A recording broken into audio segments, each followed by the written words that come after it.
사랑과 은혜가 충만하신 하나님 아버지, 아름다운 결실의 계절을 허락하시고 코로나 가운데 건강 지켜주시는 은혜 감사합니다. 온라인 비대면으로 예배를 드리오나 각 처소에서 모두가 신령과 진정으로 예배하게 하옵고 홀로 영광 받으옵소서. 주님만을 믿고 살아간다면 두려울 것이 없으나 주님께 온전히 맡기지 못했습니다. 얼룩진 삶을 고백하오니 긍휼히 여기시옵고 주님의 보혈로 깨끗게 하옵소서. 오직 주님만을 바라며 담대하게 살아가게 하옵소서. 코로나 전염병이 지속되고 있습니다. 계속되는 확진자와 사망자 가운데 사회적 거리두기로 경제는 물론 우리의 일상마저 궁핍해져 가고 있습니다. 하루빨리 이 끈질긴 코로나를 종식시켜 주옵소서. 특별히 우리 기독교인들 이를 핑계로 신앙적으로 나태하지 않게 하시고 또한 이웃을 배려하며 코로나 방역에 앞장서게 하옵소서. 주님께서 기름 부으신 강성원 담임 목사님 병환이 장기화되고 있습니다. 병문안도 자유롭지 않은 가운데 외롭고 힘든 싸움을 하고 계십니다. 주님의 강한 손으로 붙잡아 주옵소서. 병상에 함께 하시며 치료의 확신과 평강을 주옵소서. 신관가족 모두가 전심으로 간구합니다. 치료의 대로를 활짝 열어 주옵소서. 더욱 건강한 모습으로 강단에 세우사 주님 살아 역사함을 전하는 영광이 있게 하옵소서. 눈물로 간호 중인 사모님 그리고 자녀들 더욱 힘을 낼 수 있도록 용기와 희망 주시고 필요한 건강 지켜 주옵소서. 오랜 병마와 싸움 중인 성도들, 그 중에는 아주 위독한 성도도 있습니다. 주님 그들의 애끓는 기도 들으시고 응답하여 주옵소서. 또한 연로하신 성도님들, 코로나는 물론 낙상 등으로부터 안전 지켜 주옵소서. 비대면 예배로 성도들이 많은 어려움 가운데 있습니다. 하루빨리 여건을 허락하사 온전한 예배로 주님께 영광 드리며 성도 간에 사랑의 교제가 있게 하옵소서. 오늘 말씀을 전하실 이승기 목사님, 성령님 함께하사 권능의 말씀 전하게 하옵고 주님께서 귀하게 사용하시는 영적 지도자로 그 능력이 날로 더하게 하옵소서. 오늘 주시는 말씀 우리 모두 아멘으로 화답하며 한 주간 살아가는 귀한 생명의 양식이 되게 하옵소서. 이 모든 말씀 살아 역사하시는 예수님의 이름으로 기도하였습니다. 아멘. 네, 하나님의 은혜와 평강이 조화로움 가운데 가득하길 바랍니다. 네. 오늘 말씀은 로마서 3장 1절에 이렇게 시작합니다. 그런즉 유대인의 나음이 무엇이며 할례의 유익이 무엇이냐? 유대인이 되면 좋은 점이 무엇이냐는 겁니다. 우리가 그리스도인으로 살아가는 것이 무슨 유익이 있냐는 것입니다.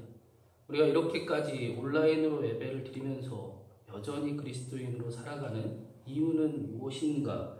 왜 우리는 여전히 그리스도인으로 살아가고 있는가? 라는 것의 대답을 바울은 2절에서 해주고 있습니다. 2절에 범사에 많으니 우선은 그들이 하나님의 말씀을 맡았음이니라. 여러 면에 많이 있지만 가장 먼저는 하나님의 말씀이 우리에게 맡겨졌다라는 것입니다. 언어로 직역을 해보면 말씀이 믿어지게 됐다는 의미입니다. 그리스도인의 나음이 무엇입니까? 우리에게 하나님의 말씀이 맡겨졌습니다. 이 말씀이 우리에게 유익이 되는 이유는 말씀이 우리가 어떤 존재인지를 알게 해주기 때문입니다. 성 프란시스라는 유명한 성자가 있습니다. 어느 날 그의 제자들이 산속 깊은 곳에서 열심히 기도하고 있는 그 성 프란시스를 찾아냈습니다. 그런데 얼마나 열심히 기도를 했는지 제자들이 온 줄도 몰랐다고 합니다. 제자들은 우리 스승이, 훌륭한 스승이 도대체 어떻게 기도하는지 한번 드러나 보자 하고 조용히 옆에서 기도를 엿들었습니다. 그래서 프란시스가 몇 시간 동안 그 기도 가운데 이 한마디만 되풀이했다고 합니다. 하나님이 얼마나 위대하신지와 제가 얼마나 큰 죄인인지를 깨닫게 해 주옵소서. 하나님이 얼마나 위대하신지와 제가 얼마나 큰 죄인인지를 깨닫게 해 주옵소서. 이 한마디만 계속 되풀이했다라고 합니다. 하나님의 말씀은 우리가 죄인임을 깨닫게 해줍니다. 동시에 우리가 하나님이 필요한 존재임을 알려줍니다.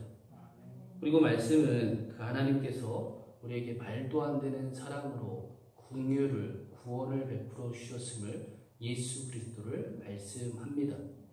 말씀은 여기서 멈추지 않습니다. 이 사실을 믿는 사람들, 그리스도인들을 통해 말씀은 하나님의 멋진 일들을, 꿈을 이루어 가실 것을 약속을 합니다. 그래서 하나님의 말씀이 맡겨진 사람들은 그것을 모르는 세상 사람들과는 결이 다른 삶을 살아가게 되어 있습니다. 자신의 인생을 함부로 살지도 않고 오히려 하나님의 나라를 꿈꾸고 삶의 자리를 멋진 인생으로 만들어가고 하게 되어 있는 것입니다. 만약에 어떤 사람이 20대에도 똑같고 30대에도 똑같고 40, 50, 60이 되어도 그의 모습이 전혀 변함도 성숙함도 없이 똑같다면 그 인생이 얼마나 슬프고 비참한 인생이겠습니까? 그러나 하나님의 말씀이 맡겨진 사람들은 절대로 이렇게 살아가지 않습니다. 그런데 혹자는 이 사실이 인정이 되지 않을 수도 있습니다. 나 정도면 괜찮은 사람 아닌가 하고 생각하실 수도 있습니다. 오늘 말씀 9절 10절에서도 우리가 모두 다 제 아래에 있고 의인은 없나니 하나도 없다라고 말씀을 하는데 이 말씀이 온전히 이해도 안 되고 인정하기가 어렵습니다. 그래도 나 정도면 좀 괜찮은 사람 같아 보이기 때문입니다. 그래서 바울은 왜 의인이 한 사람도 없는가에 대해서 오늘 말씀에 세 가지로 말씀을 해줍니다. 먼저 11절에 보시면 깨닫는 자도 없고 하나님을 찾는 자도 하나도 없다라고 합니다. 하나님을 찾는 자가 없다니요. 나는 하나님을 간절히 찾는데요. 그래서 이렇게 온라인으로까지 예배를 드리는 거 아닙니까? 하나님의 은혜도 경험했고 하나님을 심지어 만난 경험도 있습니다. 라고 말하고 싶은 분도 있을 겁니다. 그런데 이 말씀은 그런 뜻이 아닙니다. 이 말씀의 뜻은 그 누구도 자신의 힘으로 스스로 하나님을 찾아낼 수 없다는 의미입니다. 디트리트 보네포 목사님이 이런 말씀을 하셨어요. 인간은 욕망이 너무나 많아서 어떤 목적이나 어떤 동기를 가지고 믿고자 할 때도 그 동기와 목적이 끼어들 수밖에 없다라는 겁니다. 순수하게 믿지 않는다는 거지요. 그렇기 때문에 인간이 하나님께로 가는 길은 자신의 욕망을 위한 우상숭배와 같을 수밖에 없다는 것입니다. 인간과 하나님이 함께 할 수 있는 오직 한 길이 있는데 그것은 바로 하나님께서 인간에게로 오시는 길 뿐입니다. 성경은 이것을 성육신 사건 예수 그리스도다라고 말씀해 주고 있습니다. 사랑하는 여러분, 하나님을 찾으십니까? 어떤 이유로 무엇을 위해 하나님을 찾고 계십니까? 만약 여러분이 정말 어떤 의도나 어떤 목적이 하나도 없이 정말 하나님 존재 자체를 알고 싶고 하나님의 영광을 위해 그분을 찾고 계신다면 그것은 여러분이 예수 그리스도를 이미 알고 계시기 때문입니다. 두 번째로 바울은 12절에 선을 행하는 사람이 하나도 없다라고 말씀을 합니다. 이상합니다. 저는 착하게 사는데요. 저는 선한 일도 많이 하는데요. 라고 말할 분이 계실 겁니다. 저도 꽤 착한 사람입니다. 꽤 선한 사람이에요. 그런데 우리가 선을 행할 때 그 동기가 무엇인지를 한번 확인해 봐야 합니다.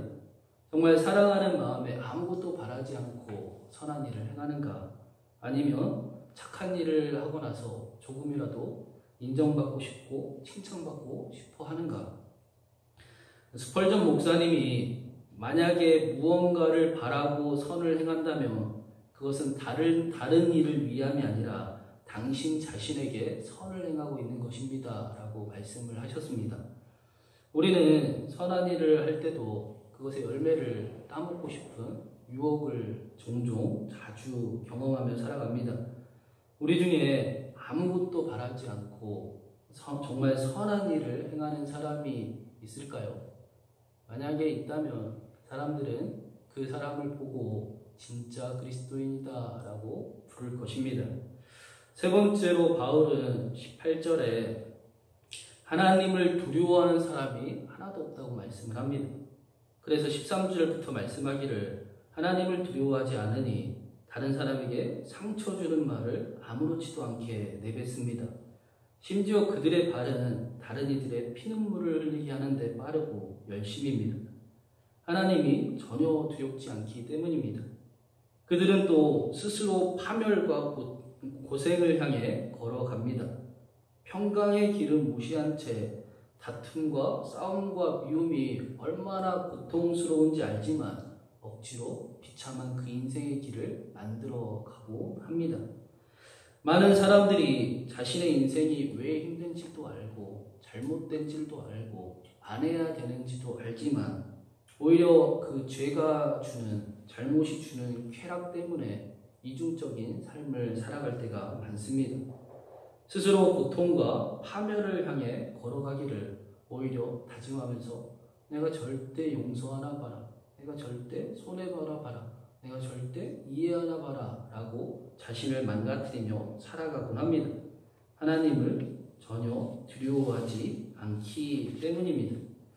그래서 말씀은 의인은 없나니 하나도 없다라고 말씀을 합니다.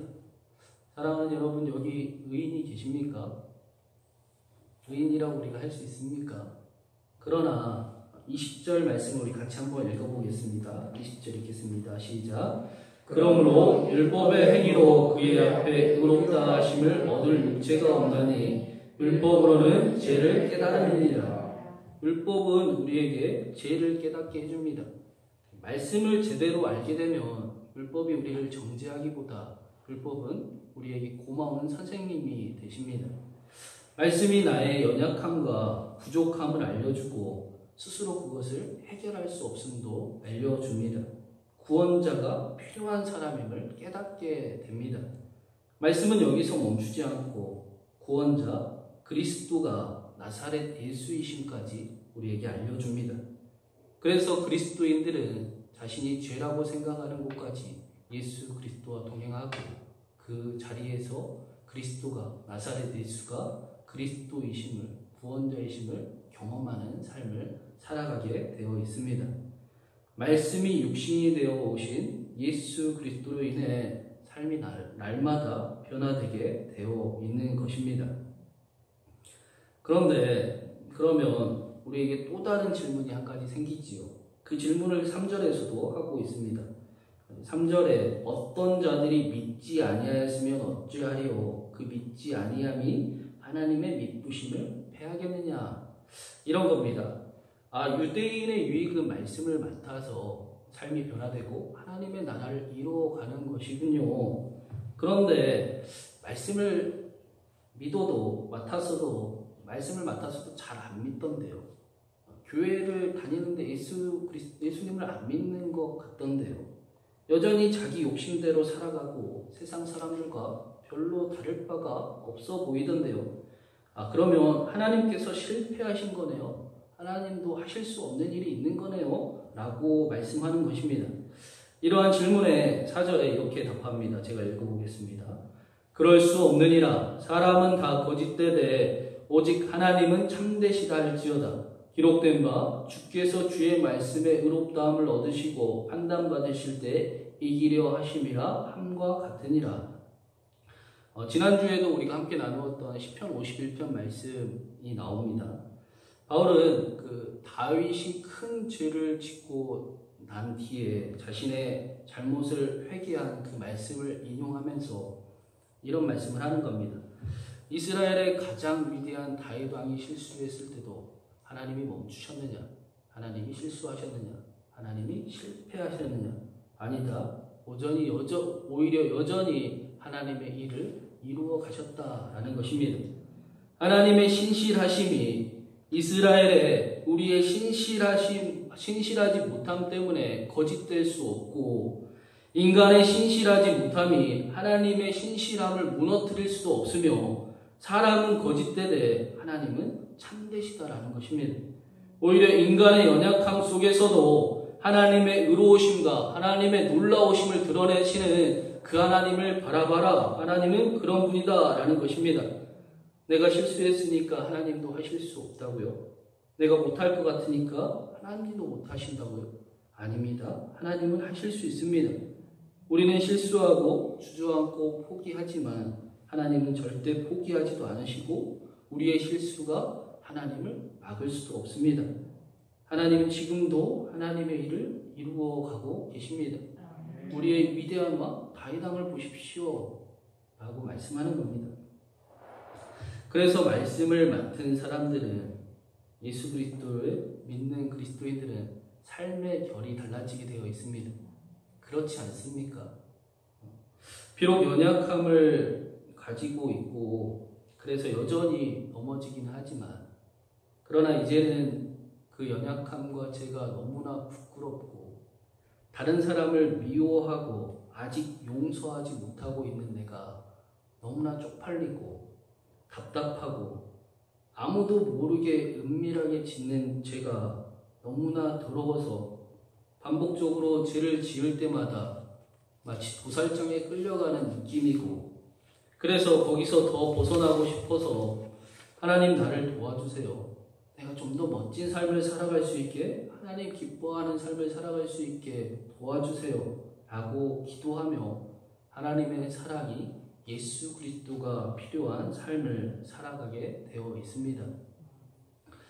그리스도인처럼 무엇을 의지할 수 있고 또 앞으로 무엇을 의지해야 할지도 알고 또 어떠한 삶을 살아가야 하는지도 확실한 그런 인생처럼 복된 인생이 있겠습니까? 그리스도인의 나음이 무엇입니까? 말씀이 육신이 되어 오신 예수 그리스도가 함께 계신다는 것입니다. 더 놀라운 사실은 하나님께서 우리를 얼마나 사랑하시고 우리와 함께 하고 싶어 하시는지 우리는 소박한 기도만으로도 마음을 다해 드리는 영상 예배만으로도 하나님의 임재를 경험할 수가 있습니다. 하나님의 영광을 경험할 수가 있습니다. 그리스도인으로 살아가는 저와 여러분의 가정과 교회와 삶의 자리에 하나님의 지키심과 은총과 평강이 날마다 가득하시길 주님의 이름으로 축원드립니다. 같이 기도하겠습니다. 사랑하는 하나님, 우리를 그리스도인으로 불러주셔서 감사드립니다. 말씀을 맡겨주셔서 감사드립니다. 하나님의 사랑 예수 그리스도께서 한 주를 살아가는 우리 모두에게 길이요 진리요 생명이 되게 하여 주시옵소서. 우리의 실수도 뛰어넘으시는 하나님, 우리의 삶이 놀라우신 그 하나님과 함께 동행하며 기대와 소망이 넘치는 한 주가 되기를 바랍니다. 우리가 살아가는 자리마다 포기와 낙담이 아니라 소망과 다시 일어섬이 가득 넘치게 하여 주시옵소서. 특별히 사랑하는 강성훈 목사님의 건강을 회복시켜 주시길 간절히 바랍니다. 몸도 마음도 강건케 하여 주시고 치료의 과정 동안 하나님의 특별한 은혜를 더하여 주시옵소서. 목사님의 가정에도 하나님의 놀라운 일이 경험되고 평강으로 지켜주옵소서. 사랑하는 우리 주 예수 그리스도의 이름으로 간절히 기도드립니다. 이제는 우리 구주 예수 그리스도의 크신 은혜와 하나님 아버지의 놀라우신 사랑과 성령 하나님의 함께 하시고 우리의 삶을 도우심이 예수 그리스도를 따르는 그리스도인으로 살아가고자 하는 신광교회 모든 성도들 머리 위에 그들의 삶과 가정과 교회와 또 가는 곳마다 또 이 나라 이민족 위에 특별히 강성호 목사님과 그 가정 위에 이제로부터 영원히 함께 하시기를 간절히 축원하옵나이다. 아멘.